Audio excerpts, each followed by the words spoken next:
to item 5, our budget presentation this evening.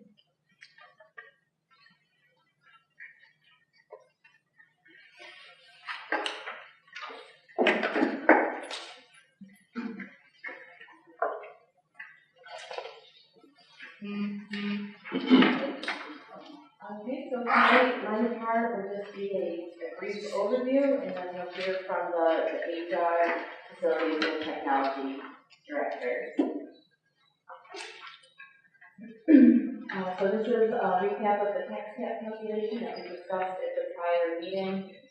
Items of note, again, are the 1.0288 tax base growth factor and the inflation factor this year at the 1.02.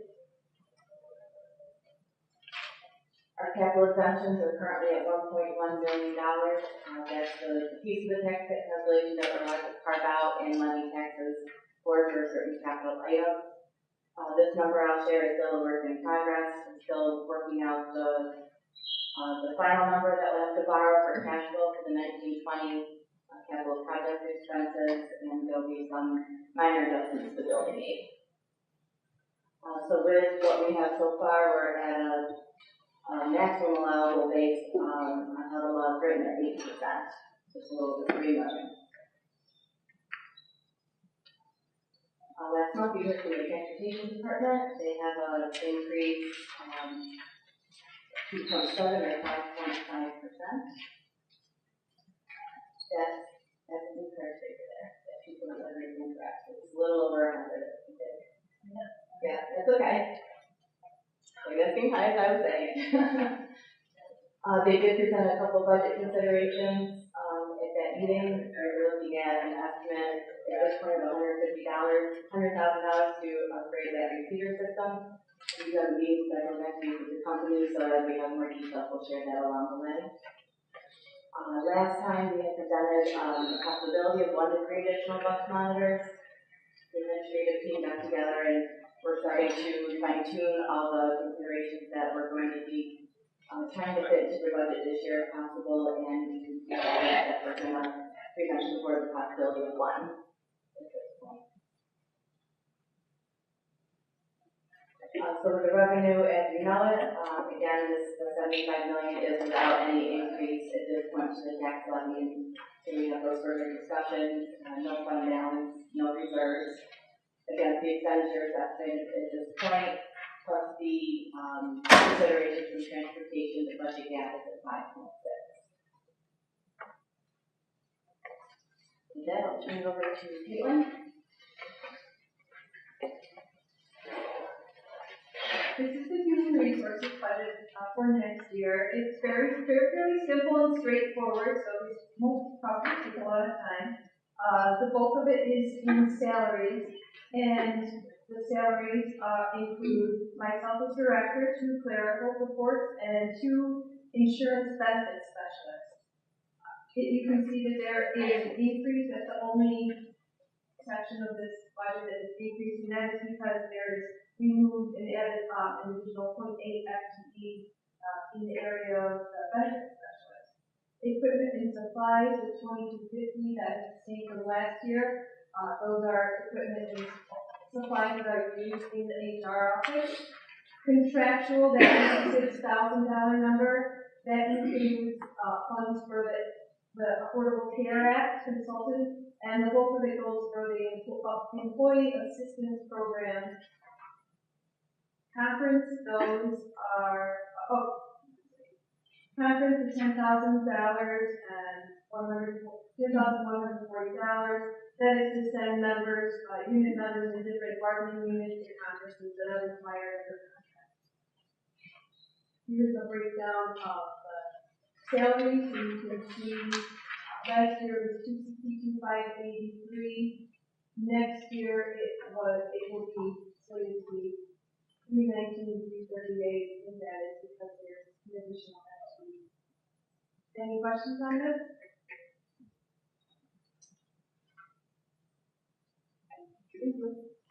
Quick question. Just curious, the addition of the 0.8 FTE, how did that actually work in practice? Was it that someone was transitioned to full-time and then part-time? Yeah, so previously the benefit specialist was actually 0.4.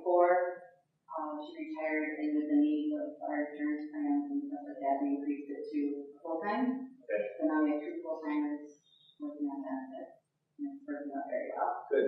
Okay.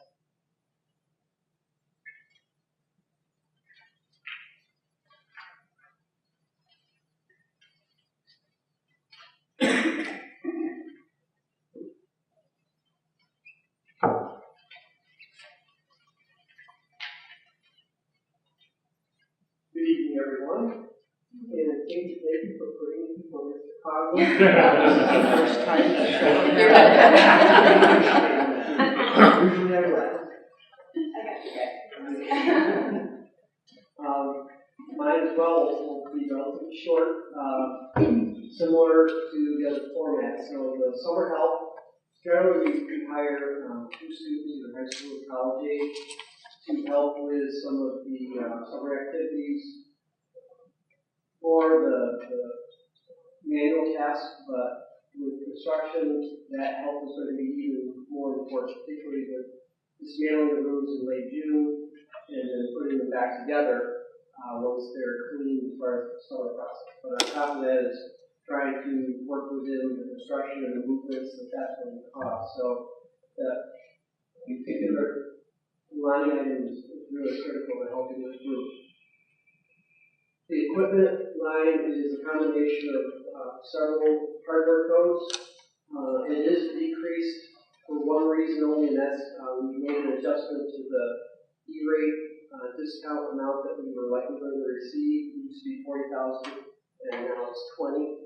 The reason for that is E-rate changes the strategy of what they provide discounts on. It used to be traditional telecom services of Verizon costs. Those are they moved completely away from that, more into things that service broadband activity or improvements or enhancements to wireless and those sorts of things. So I think after talking with the consultant we use for E-rate, that having that set at $20,000 is pretty realistic for what we hope to get in discounts coming back. Supplies, I have over the last couple of years tried to shift some money out of contractual into supplies because ultimately purchases technically are supplies, and they are things like lamps, batteries, some of the document cameras that are expensive that we purchase.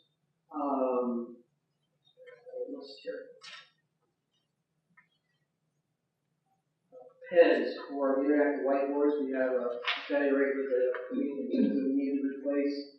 There's always an assortment of fiber patch cables and copper patch cables that we need for some sort of use that we didn't plan in the very beginning of the year. Mice, presenter pointers, certain hard drives for certain types of storage, flash drives for certain types of storage. Those are just a few of the things that we'll get spent on. The technology contractual services is mainly our telecom-related in-district services, particularly Verizon. There's a small amount in there for telecom services specific to transportation, and that figure is flat. So to that point, it's basically a flat budget, other than the decrease is really realistic because we're simply not going to quite get the same amount of E-rate coming back. A lot of my support services for the district are through COSI, either the COSI 605 or the COSI 512. Some in the COSI 508, 515 as well. The increase that you see there is because of several different things. One of the main things is being introduced to the VoIP service next year, which is the voice over our internet service. There are several other things that are probably smaller that are going to add up to that amount. Fax service, we have a digital fax service now that ours was analog before, and a little bit in there of salary increase, estimated salary increase. Any questions on that before we move to the next one?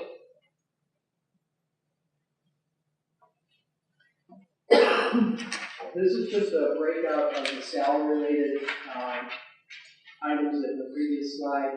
The summer help is the same thing there.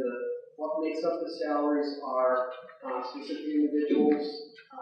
Myself, we have 4.4 desktop and network technicians at the county hall. And we have 1.5 FTE of instructional technology support specialists out of Coaster 512. So between Coaster 605 and Coaster 512, that makes up those salaries, and that's an increase, is just an estimate for increasing salaries, the percentage.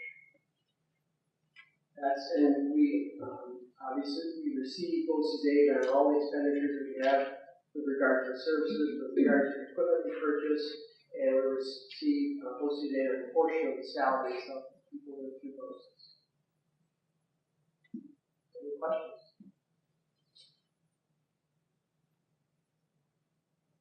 Mr. Cox? Well, great people of the cognitive counties. I don't know if the board knows it. This was Greg's last budget. So at the end of this year, Greg will be, as everybody does in retirement, getting younger, healthier, and wiser. We want to thank you for everything that you've done. So thank you.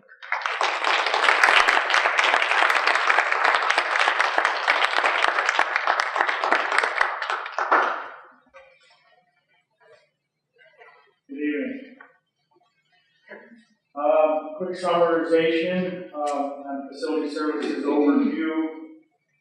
Salaries, as you can see from 2018-19, that increase on there that your contractual follow over for $2,009,292, $2,093,116.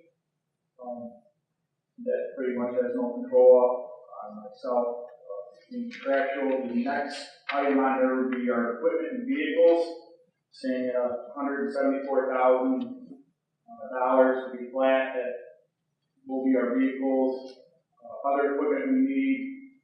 We also contractually out of there, anything over $1,000 on equipment must come out of there. So certain things break throughout the year, the vehicle copying the unique parts, a lot of things that accumulate that up to 174s to stay flat. On utilities, $760,000. Fortunate even looking, we're very good this year on that, and we've seen that number for that to stay with construction going on. We are reaping some of the benefits as we've seen, and we're monitoring, doing investments of the LED lights, some of the boilers, and some of the mechanical things that we can control. So that's really good with the amount of construction we've done the last 2 years going forward to stay flat and feel comfortable to look at that. But we appreciate what we've invested into there to stay there. Next on there, contractual services, contracted services on there. That would be anything out of the supplies to be in there. My taxes would be the sewer, would be any of the labor portion when we're hiring contractors, service contracts that we have with that number. You can see from the year before, it's gone down a little bit, but I just moved the money down to the supply side on there that you're seeing at the 273.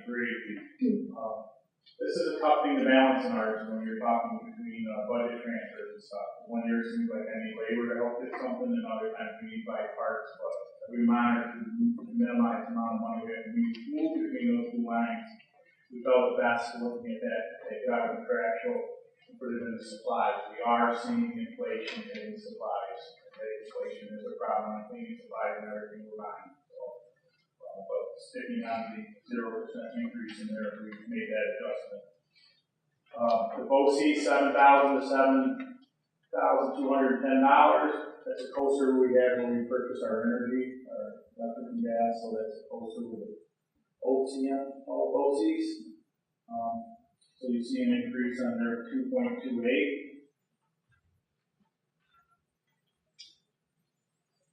Moving along to facility salary positions, we currently are staffed at 32 custodians throughout the district. The increase there, if you're contractual, we want to follow. Maintenance staying at 15. The increase you're seeing there, again, just following contractually what they have. And benefits, salary increases. Clerical substitutes, summer help, and health buyout. That's $313,809. Clean that up, that was one last year, just to clarify when we got there was a little more in that account, so I wanted to get back to let you know, this wasn't for substitutes and clerical, so it's a little better breakdown, let you know what makes up that monetary amount.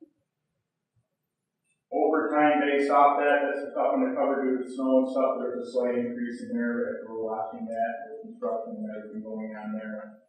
Around 75,000 to 77,250. The total on there, there's a above it, $2,093,000, $93,116.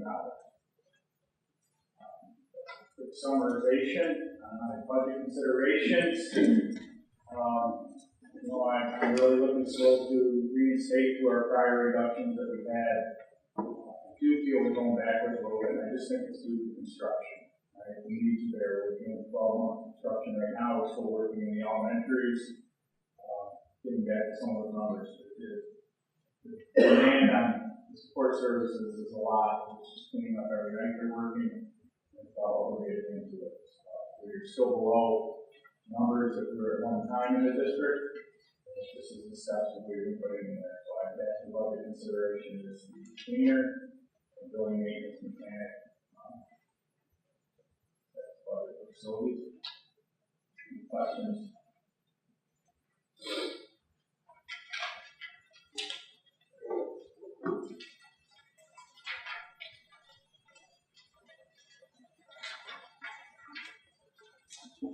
So there's two budget considerations added to our expenditures that brings the year up to the 27. Regarding the revenue budget cycle, that could be to the question that was asked at the last board meeting about the same increase and what that increase was without that large increase in building. So with the building aid, it was a lower 4% increase, without the building aid, it's 1.8% increase. We'll circle back on that. That piece. That's it for tonight. Next meeting will be on the 7th, and we'll hear from the Budget Department and the Credit Department, and also we'll review of the benefit piece of the budget. Questions on anything for tonight? Just so the board knows, also on the future meetings, if we go to the next slide, we've already, just because we're going to have most likely a few propositions up, we thought it's best to get out to as many meetings as possible, so we scheduled some village hall, town hall meetings throughout the district like we've done in the past as well, and then we'll also be doing sort of push on organization in the area